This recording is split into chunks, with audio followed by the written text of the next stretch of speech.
Martin was 68 when his doctor used the word nocturia. For years, Martin simply called it the curse of old age.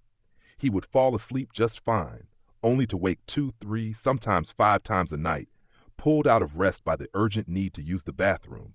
At first, he accepted it as part of life, but the constant interruptions drained him. He stopped golfing because he was too tired. His patience grew short with his grandchildren. Even his morning walks with his wife Janet became harder to keep up with. One afternoon at the library, while flipping through magazines, Martin overheard a conversation between 2 other retirees. They weren't talking about medicine or surgery. They were talking about food, what to eat and what to avoid if you wanted to sleep through the night without those bathroom trips. Martin leaned in, curious. It sounded almost too simple, but the thought of reclaiming deep, unbroken sleep stirred hope in him.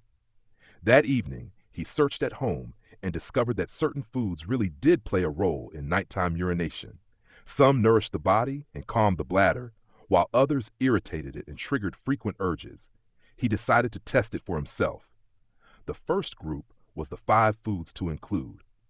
At the top of the list was pumpkin seeds. Martin learned they were rich in zinc and plant compounds that supported bladder function. He bought a bag from the local market and sprinkled them over his salad at dinner.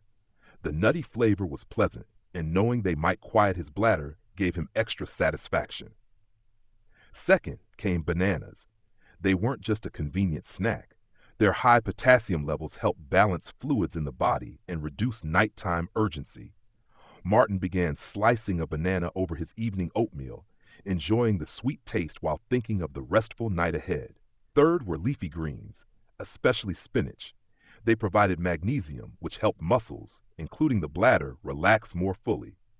Janet was delighted because she loved spinach salads, and now she had a new reason to prepare them more often. Fourth was tart cherries. Martin was surprised to read about them, but studies showed they supported melatonin production, helping with sleep cycles.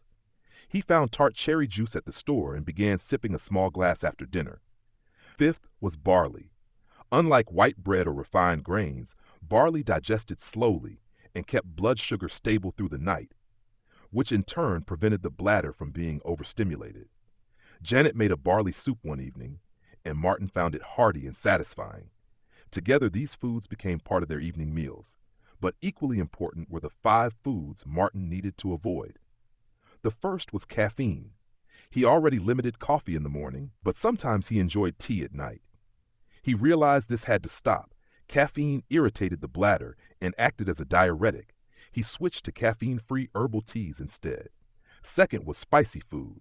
Chili peppers and hot sauces had been his favorites, but now he understood they could inflame the bladder lining.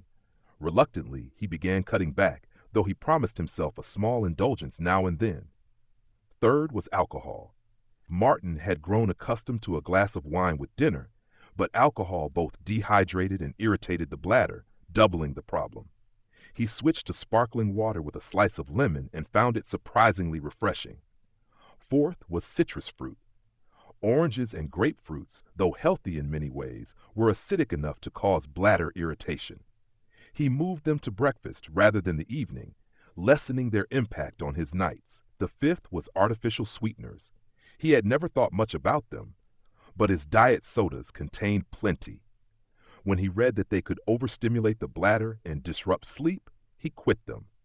The first few days were difficult, but soon he found he didn't miss them at all. Within 2 weeks of making these changes, Martin noticed a difference. He still woke once a night, but it was nothing like before. On some nights, he didn't wake at all, and the first time it happened, he lay in bed smiling at the morning sun, marveling at how something as basic as food could make such a profound difference. Janet noticed the change too. He had more energy during the day, more patience with the grandchildren, and a brightness in his step that had been missing for years. Martin began telling his friends about it at the community center.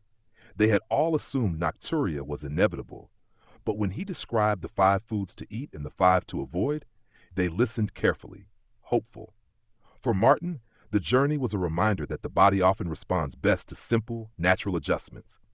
By choosing the right foods and avoiding the wrong ones, he had taken back his nights, and with them, his days. Nocturia no longer ruled his life. Instead, he was back in control, sleeping deeply, dreaming peacefully, and waking to mornings filled with energy he thought had been lost forever.